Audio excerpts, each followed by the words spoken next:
Hey, welcome back everybody. So this is the second part of a vlog I started about a week ago where I'm trying to match up miniatures to my Journey to the Overland encounter cards.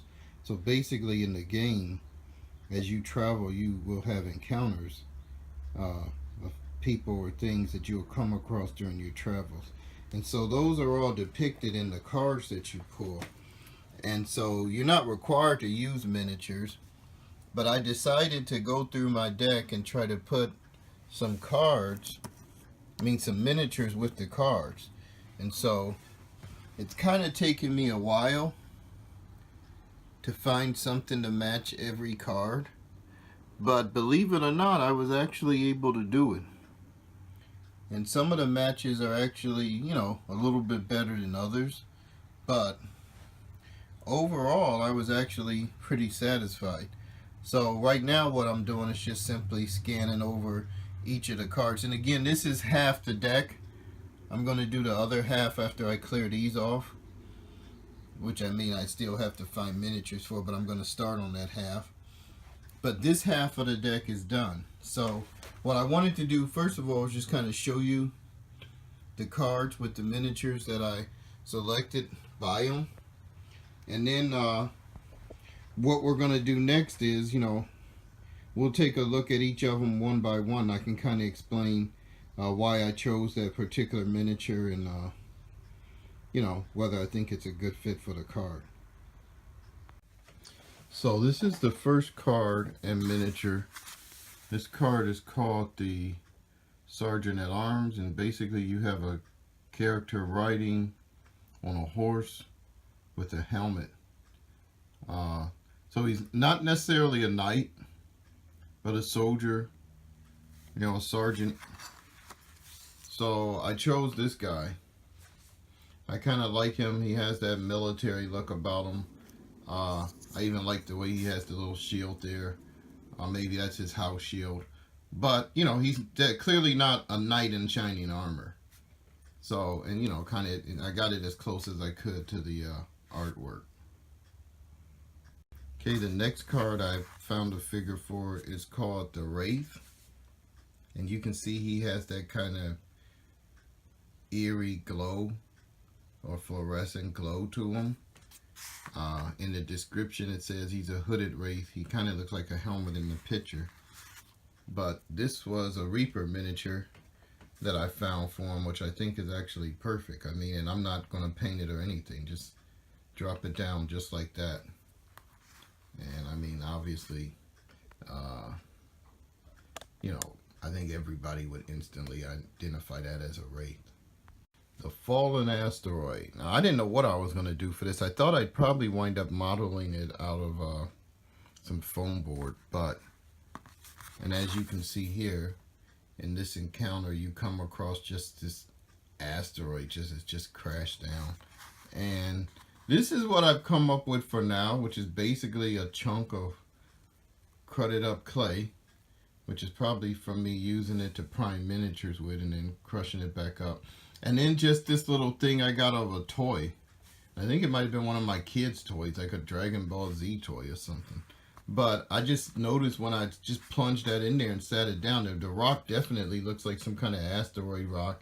And then you can see the little fire tail coming from it. So I think that would look cool on the map. Is even to say it's, how many hexes away does it say? 2? You look down and bam, you see this glowing ember on the ground. So that's what I came up with for Fallen Asteroid. And the Fire Elemental. So, look at that. This was a no-brainer. I just had to get this Reaper miniature painted up. Just this colossal fire elemental. So I don't really think that needs much more explanation than that. That's the Fire Elemental. Now this is actually one of my favorite cards. It's called the Engineer. And basically it is what it says. You encounter a guy who is basically a skilled engineer. So I wanted to get a figure that looked like he had some tools or some equipment. Now I had a couple that had hammers and things, But in the end, I went with this guy simply because I liked the way that he was taking notes, that he kind of had his spectacles on, and it just kind of gave me the look of an experienced engineer kind of leading a team, as opposed to an iron worker or a blacksmith or something, which I probably could have used one of those figures to depict the engineer, but for me, that's going to be the engineer. Now this card is one of my favorites. This is called, basically it's just called Dwarves. Now there's some other ones in the game where you might meet like a dwarf doctor or a dwarf warrior, but these are just dwarves or dwarfs. And there's 3 of them, and you can see they kind of have that bulky armor, and this is the way the artist conceived them. So I found these guys in my collection. And I'm not exactly sure where these came from. I think they're Oathsworn miniatures, but they may not be. They kind of look like they're a little bit thick for the ones that Oathsworn does. But I mean, they give you that blocky feel of them. You got this guy with his keg and his mug. This guy playing his instrument, a bow. I've never seen too many dwarfs with bows. So yeah, it's kind of an odd collection. This guy's sword is broken. So it would make you wonder, okay, why are these guys out, and about by themselves as dwarves? But yeah, I would love to encounter them guys during the game. This is the Soothsayer, and this is actually a Reaper Miniatures model, which I'm not sure who he's supposed to be. I think it's called Damphir Greyjoy, but I love the model. I like the paint job, and I actually call him the Prophet. On the card, he's called the Soothsayer.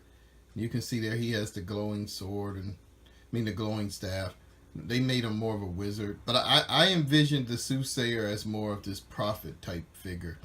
And the cool thing is he can actually join your party, right? And if he joins, it says he can predict your future. If he does, on the next day, you pull 2 encounter cards instead of 1. You may then resolve both events that day in their proper order. So basically, you get to resolve your next 2 encounters.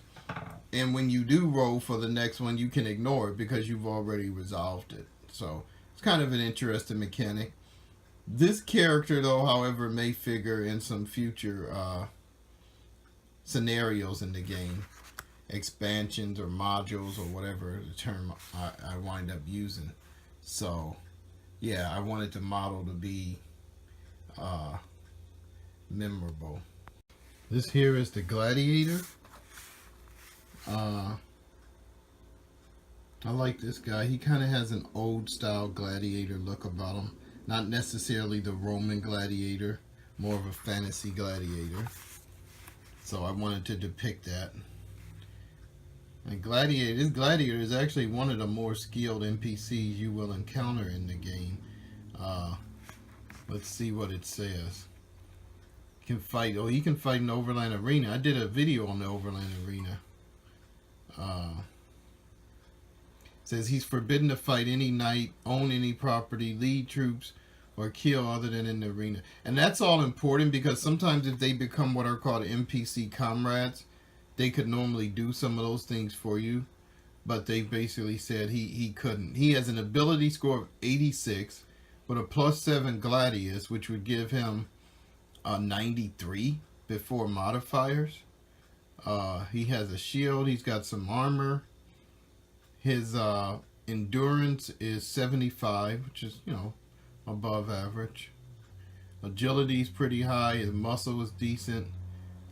Definitely an interesting character to encounter. The Dwarf Doctor. Now, I was telling you earlier that there were other more specific dwarfs you would encounter during the game. This here is actually a doctor. Now, does he have healing skill? It says he has healing potions. So he has an office. You make it such for future reference. So you can mark his hex as a doctor's office. And says he can heal up to 5 wounds for each character in your party. Wow. The cost is 10 silver pieces per wound healed. And if you kill him, obviously he won't be there. He's got some healing potions. And so that's if he joins your party. But even if he doesn't join your party, you can encounter him in that hex. This is kind of who I came up with. I don't know what model this guy. I don't know if he's a Malifaux or some game like that. But I know his arm. I did an arm swap. I think it might have been a snake or some other kind of creature. But I like his little doctor's bag, his little pipe. He's not. He doesn't actually look like he's the size of a dwarf, but you know, I won't tell if you don't. If he wants to tell people he's a dwarf doctor, then so be it. One of my favorite characters, the Virgin Queen, which is kind of a play on words or an oxymoron because if you read the card, she's far from a virgin. This model is actually from the Conan game. I really like the model. I think she has a regal look to her. Basically, the Virgin Queen is a character that allows you to, let's just say, further your posterity. You know, if you're lucky enough to win her favor. I think, is this the one where you can actually wind up trapped in her hex? It says you've met the mysterious Virgin Queen. If you are a female character, this encounter ends. If you are a male character and your presence score is lower than the Virgin Queen's, it says she will lure you to her hex. So if your presence score is lower than 88, you have to go to her hex.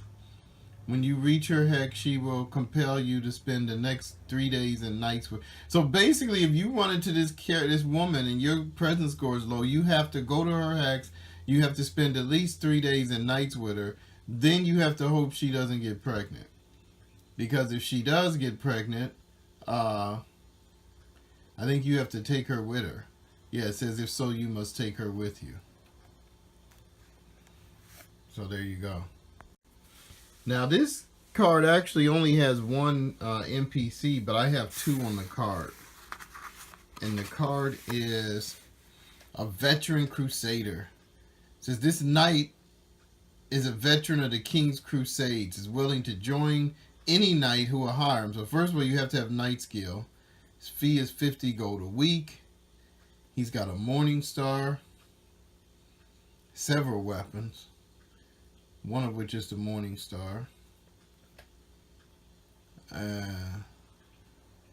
He has a long sword, plate armor, round shield, warhorse, 10 days food, and he's an 80% knight. So now, actually, it says he's an 80% knight, but if you look up knights actually, I think, have, is it a warrior or fighter skill as well? So he may also have those skills, which you'd have to be cognizant of in a battle. But I couldn't decide which one of these characters I wanted to use. They're both kind of look like crusaders. I'm leaning toward this one here, because he looks more like he's been equipped on a long crusade. I like this one because he kind of is a little closer to the art, I think, other than I gave him gray hair. But I'll probably use this guy as my veteran crusader. He's got the long sword, he's got the heavy armor, and he's got kind of the pack that would have the food and the other stuff. Now, they also have a warhorse, which is not depicted on this figure.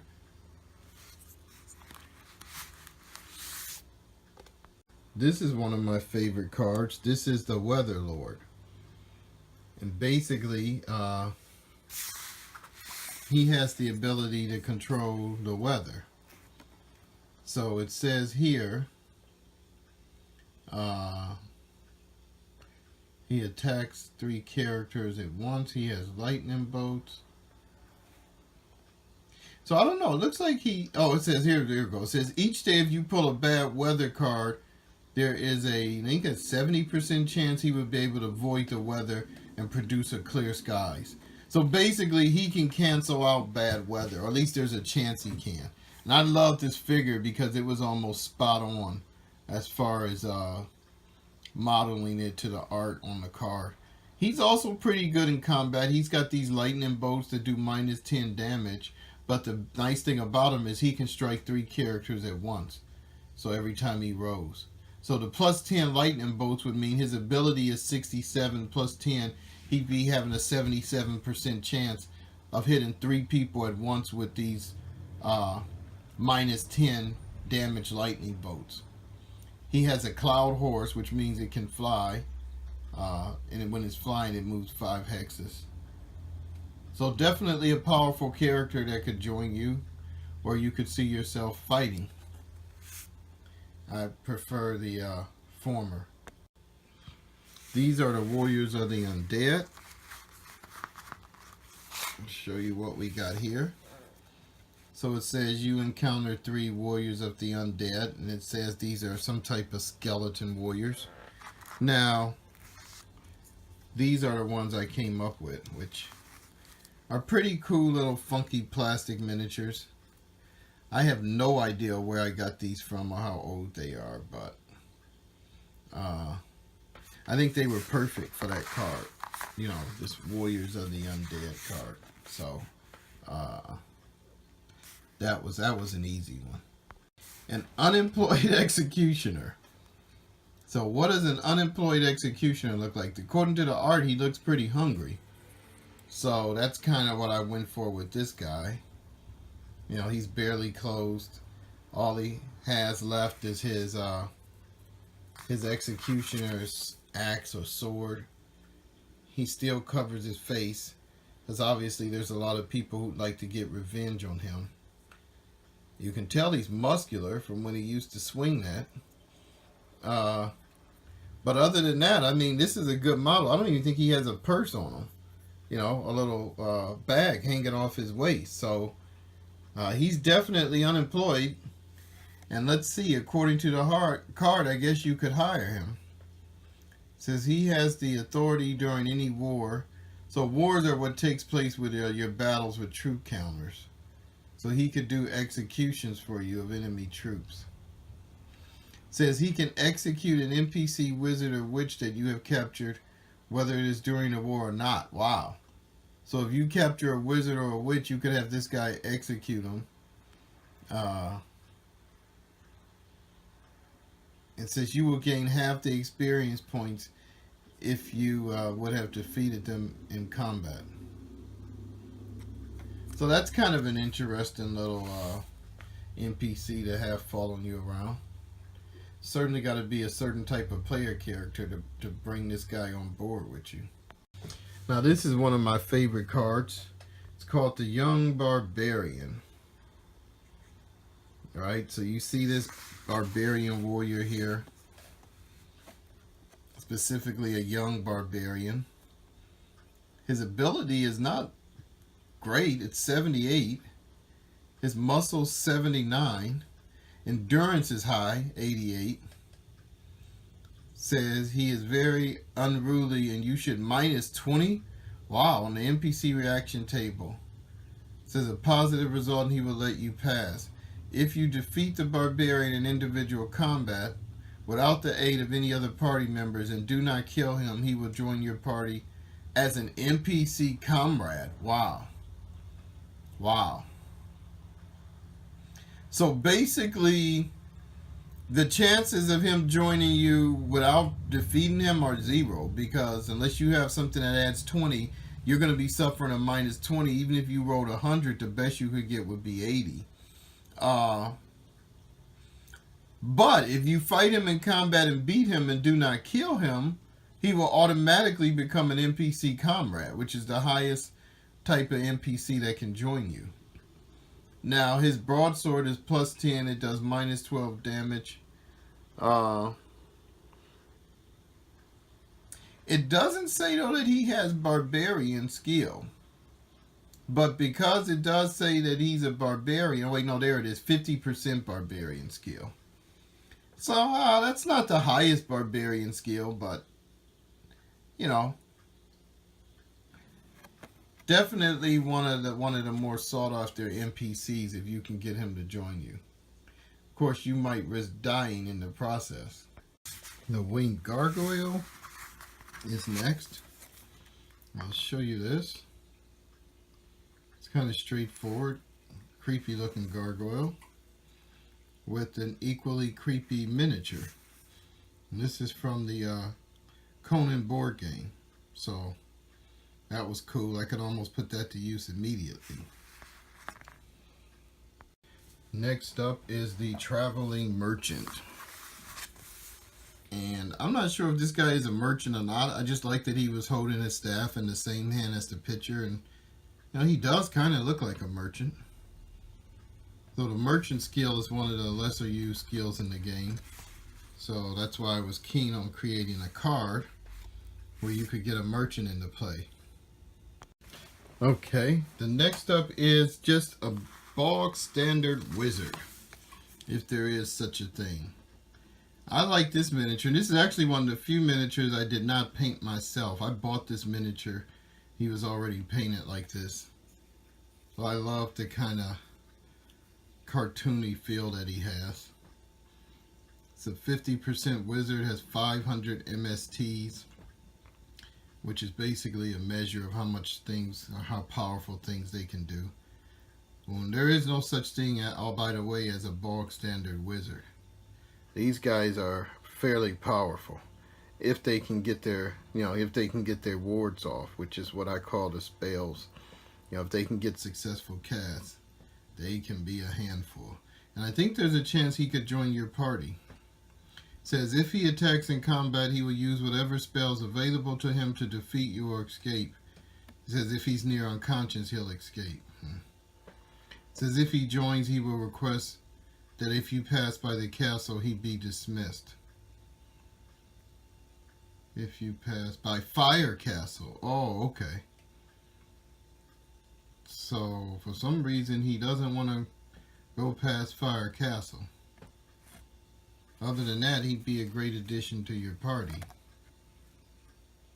And these are the Vikings. And the Vikings actually made a brief appearance in one of my Journey to the Overland playthroughs. So, there's 3 of them. And these are kind of my 3 versions. They don't have the horns. Unfortunately, people don't model a lot of Vikings with horns no more. Everybody's so caught up on historical correctness. But that's okay. So this was a pretty easy one too. Now it's so many of these guys I can barely get them all on the card. These are a band of cultists. I think is that 5 or 6? 6. Wow. So I think I kind of captured that feel real good. Now normally a party of 6 would almost spell death for an individual anyway, and maybe most parties. There's just so many of them. In this case though, these guys, their skill is horrible. 35. They're fighting with what? I don't even know if they have weapons. It says their leader has 2 daggers. It says the other cultists will all fist fight, so they don't even have weapons. Their muscle's only 22, which is terrible. So even assuming they strike you in combat while they're punching on you, you're only going to take 1 wound from all 6 of them at a time. So yeah, this isn't the type of encounter that should really set most real trained seasoned warriors back. The leader you might have to watch out for. He has 2 daggers. It says he can strike with both in combat. They do -5. So you could catch 10 from him and possibly another 6 from all of the other cultists if they're able to land, which at 22% chance, I don't know. Although I still probably wouldn't want to encounter them if I could avoid it. The Samurai. So I like this model a lot. And he actually looks a lot like the picture too. He's holding his sword at a different angle. Now he's a 50% samurai, which means there's a skill in the game called Samurai Skill. It's not a skill you can buy, but that'll tell you what he can do with that 50%. Says he respects adventurous people. If you're not a knight or not on a mission for the king, because of course he's already pledged loyalty to someone else and to the monastery, so he can't be seen to be in the service of the king. But it says you can add 10 to your roll. It says if you get a positive result, he will stay with you for fee of 200 gold pieces a week. That's a lot. That is a lot. So this is the type of guy you would have to have some extra cash lying around, or else the type of guy you would hire right before you went to like kill a giant or something. The samurai. Here we have two fugitives. No, literally, I mean, these are two fugitives, which you can see from the card. So, actually, it's supposed to be 4 of them. So somehow I only got the first 2. So I had to dredge up another 2, which will probably look pretty similar to those. But they're only in forest hexes, so that's good. It says if they join you, if you ever enter a town or castle, they will automatically leave, meaning they don't want anything to do with the law. So I just tried to get some motley figures.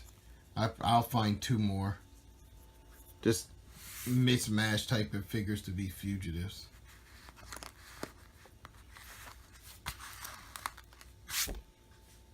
Next up is the thief. Well, this is our first look at a thief in the game. And the thief also is another skill that you can acquire. So there's one of him. This is the figure. If you can zoom in on this guy. I mean, you can tell he's sneaking around. Not exactly like the art, but I think he'll do.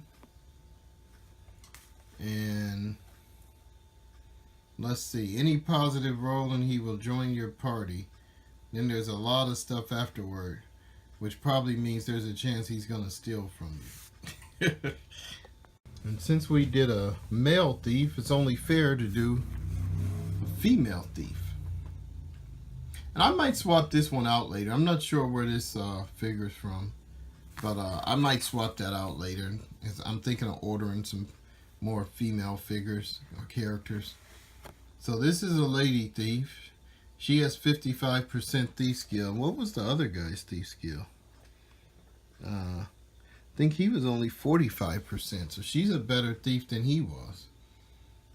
Anytime you have over 100. Now it says right here, if you have over 150 gold, she's going to try to steal it from you. So, yeah, you got to be careful about that. But again, you know, sometimes it might help to put a thief in your employ, especially when you're trying to do a scenario or an encounter. The thief could actually make the difference in succeeding or failing, especially if you're not prepared to do combat. Now, we saw the party of dwarfs earlier, and this is a party of elves. And let's look at the card. So we see there's 3 of them. Now, just looking at the art, it looks like it's a guy and 2 women. But I didn't have any models particularly to match this that I thought would kind of go with the look they have. So I came up with these 3, I mean. Just a party of 3 elves. I thought they had kind of a funky look like those elves did, kind of a distrusting look. I mean, these certainly aren't your high elves, right? So, I don't know if they're even necessarily wood elves. I know in a lot of games they used to have things called sea elves or something, but they're elves. So that's the 3 of them there. And it probably wouldn't be a good idea to encounter elves if you have the dwarfs with you, or vice versa. This is Nebular Cain. And Nebular Cain in the game is basically a mercenary wizard. So he is a wizard for hire. Typically, he's going to be hired by the, shall we say, those people who have, no good intentions or are not up for good intentions. Let's take a little bit closer look at his card. So it talks about his MSTs. You have to pay him 200 gold. It says he's solo. He will offer your opponent the chance to hire him. So basically, if a combat starts, this guy will offer your opponents the chance to pay him off instead of helping you like he's agreed to do. So that's pretty scary. But there's probably not that many opponents that could afford to pay him. But It says if you attack him, he will unleash his most powerful wards, which is another name for spells, first in the combat. Meaning he's going to take whatever he can afford to highest and cast it right off the bat. He's not even going to manage with little tinkering things. He's just going to take the most powerful thing he can use and use it. So yeah, you have to be careful about dealing with this guy. Now this is another model that's subject to change. He's called a Beastman. I mean, he obviously is a Beastman. Now, I actually have some old Confrontation Wolfman, which are just huge models, which I wanted to bust out, but I don't know where they're at. I think they're in storage. So I'm kind of using this guy who's more of a node than actually a Beastman right now. I may swap him out sooner rather than later. But other than that, I mean, the actual character on the card, pretty decent ability, pretty high endurance. He attacks with a sword as well as, looks like he has claws. So it says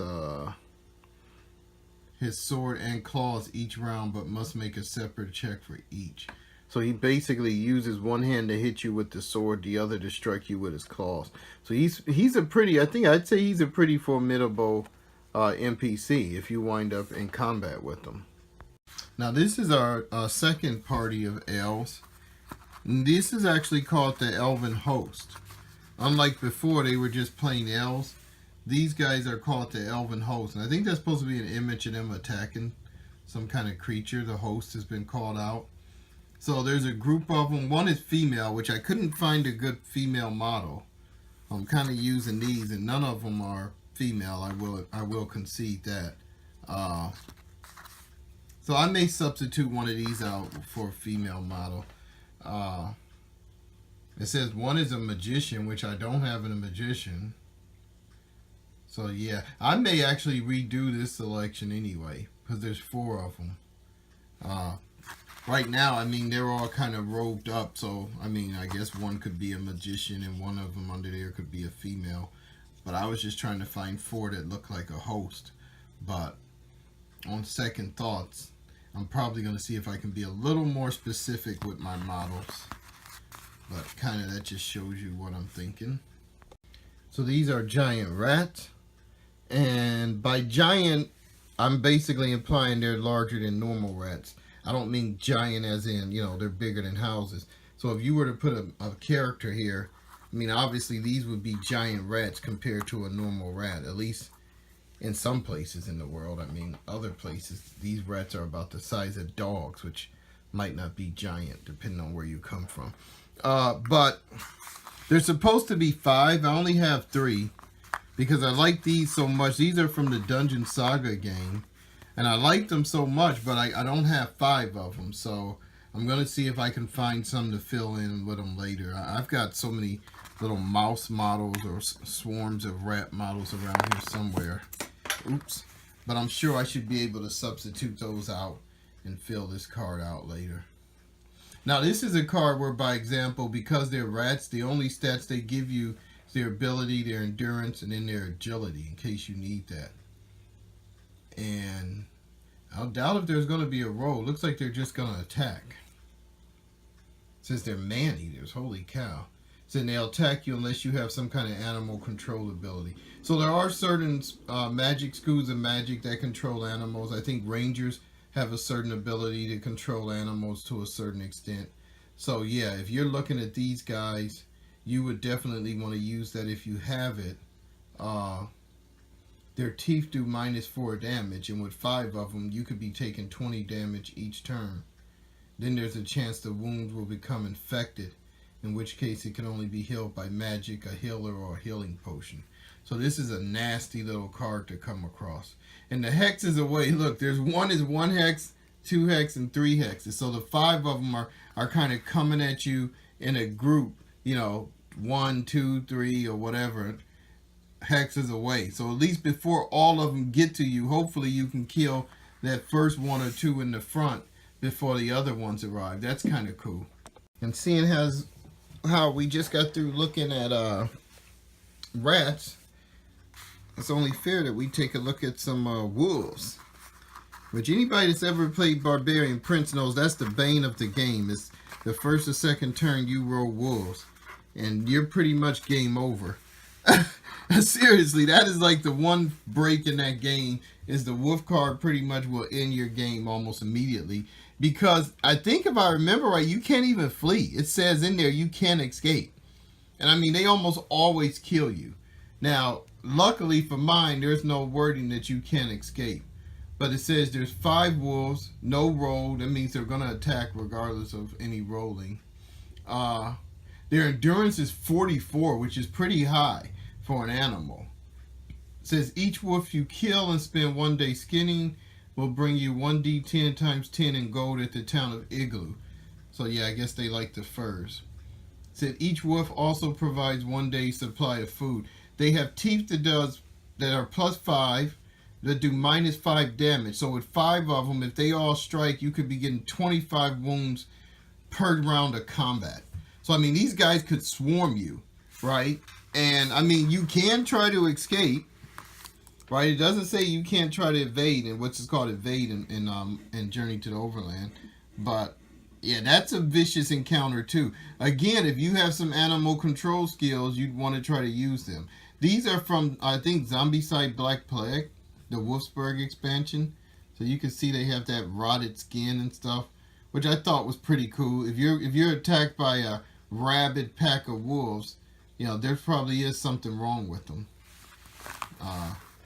But whatever it is, you want to get away from them or deal with them very quickly if you can. I like that card. The Son of Samson. One of my favorite cards and one of my favorite miniatures. So you can see this guy here has, you know, has that whole... I don't know, I think he was originally supposed to be Hercules. But I like him better as Samson than Hercules. Right? And so you see here the card is called the Son of Samson. It says is a... Now this one says he's a 10-foot giant.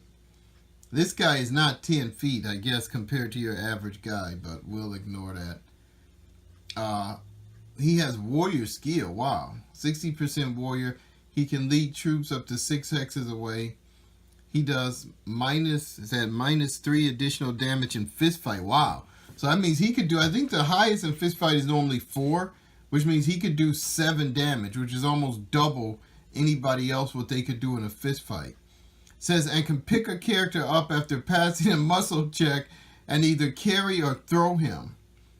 A man thrown must pass an agility check to land on his feet, or he receives -10 wounds. So this guy can just bash you and then throw you. Son of Samson can carry up to 500 pounds, cannot ride a horse, and must pay double for any item purchased that he intends to use. So basically all of his clothes and items and things like that have to be enlarged in order for him to be able to use them. So yeah, I actually do like this model. Now, as far as the 10 feet thing goes, I mean, let's just take one of my elves.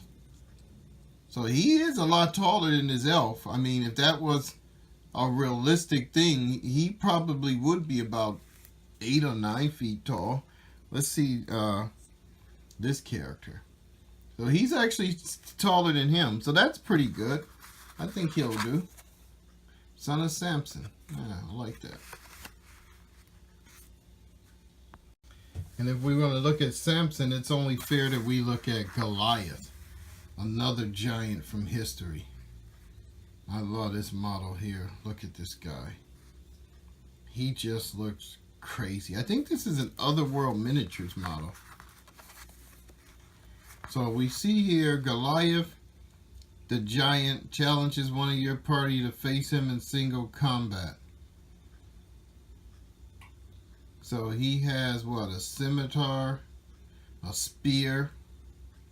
Doesn't say how tall he is, but he's massive, as you can see, which I thought this model was very appropriate to depict Goliath. So that's our Goliath. Now this character is called Young David, as in King David, the Hebrew king. I actually modeled this sling on from a box set. I think it was I don't know, it was like a Wooler Games or something like that box set, or maybe it was a Deus Vogue box set. But I modeled the sling into his hand. I went and bought this miniature specifically for this card because I had no idea what kind of figure to cast as young David. So I kind of gave him more of a mature look than the scrumpy kid they show there. But that, of course, is just an artist's rendition of his image when he slew Goliath. Now, the cool thing about this guy's sling, it says if he joins your party, whenever he fights a Goliath or a giant, as in the one we just saw, his sling stones do an additional minus 20 damage. So this guy is the bane of Goliath in them. Because normally his slings has a rate he can fire 3 at a time, a range of 3. He has 9 stones that normally do minus 3 damage. But if he's fighting somebody like Goliath and he fires 3 of them, that would be a total of 69 points of damage if they all hit with one sling. One sling from this guy could do 69 points of damage to him or a giant. So that is massive amount of damage. Just I love this little guy. The Goblin Horde. Who doesn't love goblins? Yeah! Look at these guys. Yeah! These guys I love these little goblins. They remind me of like the goblins from Paizo. So we got a card that says Goblin Horde. We've got 3 goblins present. Ability of 56. Endurance of 50. Well, they're a little average, below average. Says there's a group of them all armed in the distance. So they're 4 hexes away. Wow, it says they're attacking a man whose endurance is now down to 30. His ability score is 55%, but he only has a +3 stick. This guy's being attacked by goblins. All he has to hold him off is with a stick. And so they're saying, are you going to help him? It says, if you do not aid them or attempt to help the wounded man, they will finish killing him and then pursue you and attack when they catch you. Whoa! So if you don't help this guy, they've already spotted you in the distance, and when they finish him off, they're going to come after you.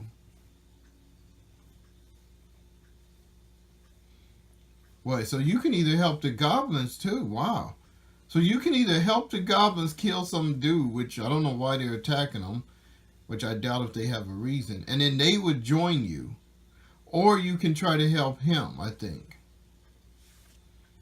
Wow. Yeah, wow.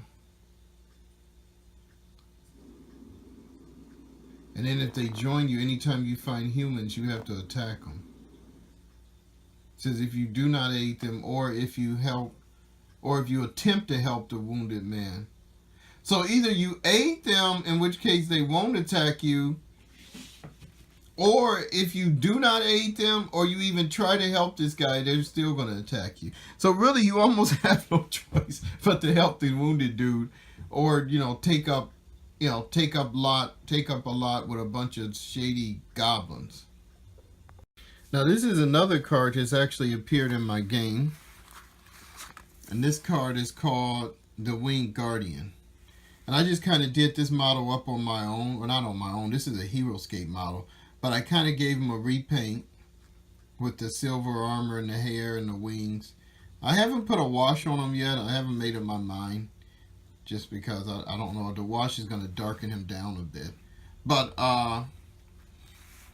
the Order of the Winged Sentinels says they're the protectors of light. They cannot be harmed by any weapon that is not magical. It says they have 99% more monetary amount. They almost will not fail. I mean, they can do whatever they want to do from that school of magic. It says they're 90% healers. Wow. And can help fight a wizard or magician. So say, for example, we saw Nebular Cain. These guys are the answer to dudes like Nebular Cain and them that are running around using their wizardry or their powers against other people. And that's what they're called, the Guardians. I mean, the Winged Sentinels or Winged Guardians. Now, how do they join you? Okay. Any NPC wizard have a -50 by forfeiting their title. Oh, it doesn't really say, does it say? I guess you have to roll on the NPC reaction table. So that's interesting. They must be in the same to do this. So it doesn't really say whether they would actually attack you if you roll negatively, though. Which I guess they could wind up doing if they somehow mistake you for, you know, an evil person. Which I would not want to happen. They cannot be harmed by any weapon that's not magical. Which basically means if they attack you in combat, your only option is to run. Unless you have some kind of magical weapon. This is the elf priest. I actually had a hard time trying to find a model for this until I came across this guy. Which I think is a GW model. Man, I don't know, maybe it's a Reaper. I think this is like an early Reaper model. But I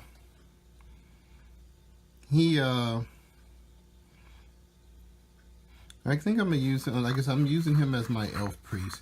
I may swap him out later. But the elf priest is one of my cooler characters. This actually is if you're near Morsh Monastery. It said if otherwise, then you don't encounter this guy. So I don't know, for some reason he's hanging around the monastery. But there's a chance he could join your party. And I don't know, what does he have use of any? Oh, he has Elf Mountain magic, which he can use. I like Elf Mountain magic, so that could come in handy. Now the funny thing is, even though I have him pictured with his staff and stuff, according to the card, all he has on him is his dagger, some scrolls, a silver bell, a cloak, and some food. So obviously, as a priest, he's not armed. You know, not to any significant degree. Now this card is called the Slaughterhouse of Bamelon. And basically this is some character or NPC that tortures and tortures people at this location. And so it says here, just to look a little bit at the card, the stench of blood pains your nose as you pass this place. Bamelon is a torturer who tortures for pay. So it says here that actually you can drop somebody off here to be tortured, which is kind of cruel. It says anyone who attempts to rescue people from Bamelon and fails will be tortured.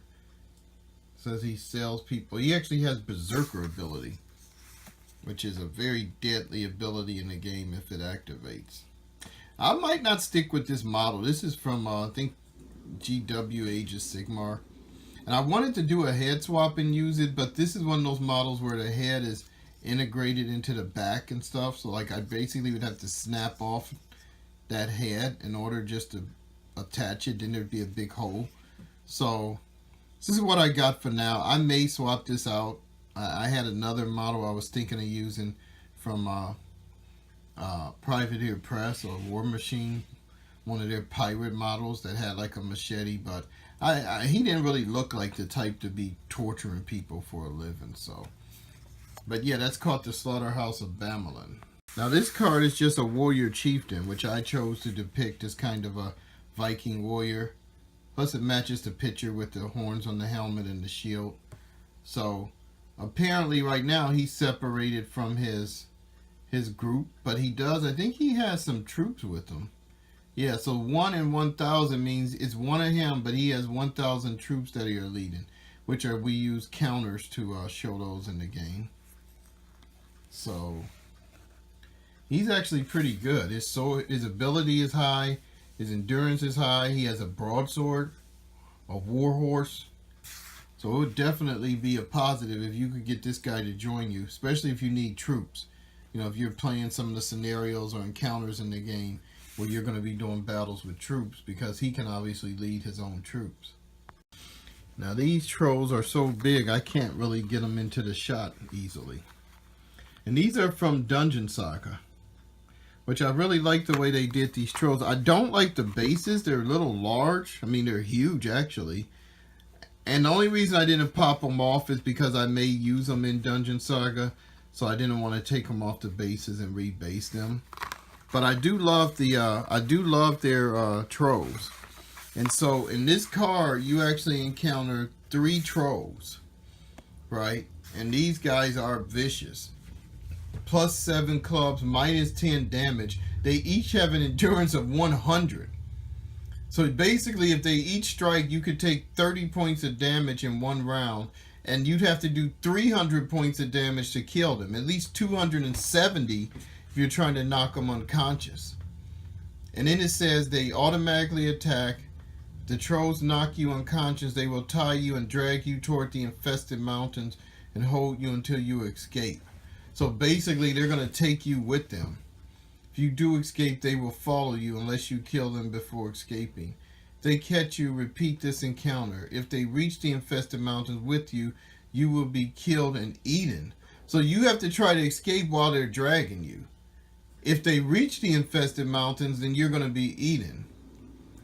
It says regenerate. Every round of combat, or every day of out of combat, each troll will automatically heal 1d10 in wounds. 0 equals 0.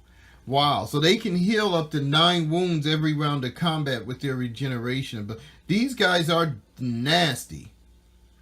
Nasty. They're all level 3. Which means you'd get 3,000 XP for each one. So if you defeated all 3 of them, that would be 9,000 experience points right here in this one card. But the best thing to do if you get this is run. Okay, I didn't even want to think about those trolls any longer. This is called the Execution or Executioner. Now, one of the cards we saw earlier was an unemployed executioner. So this guy is obviously not is fortunate. He's still very gainfully employed, which you can tell by the blood on his sword. And I think this is a zombie-side miniature. So this says you see an illegal execution taking place and recognize the victim as an old friend. Wow. So you're basically with the choice of trying to help rescue an old friend from this executioner. But if you attempt to do it, he will fight you. Wait, if you defeat him, you encounter the constables. Wow, that's bad.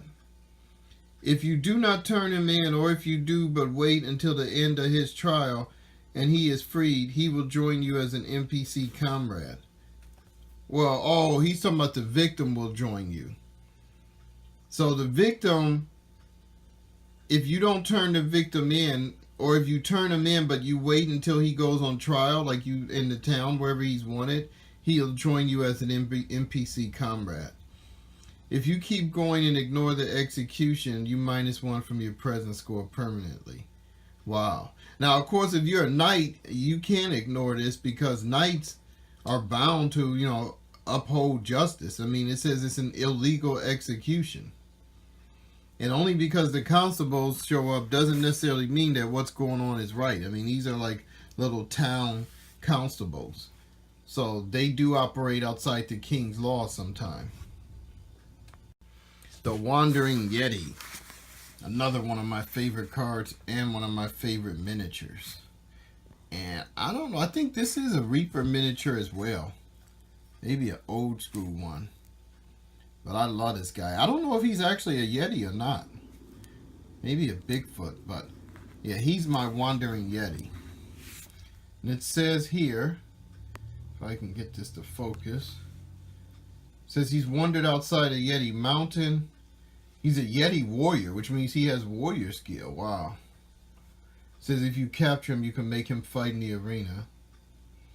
It says if he joins, he will remain with you until you come near Yeti Mountain, where he will leave for his home. If you encounter anybody while he's with you, you're -20.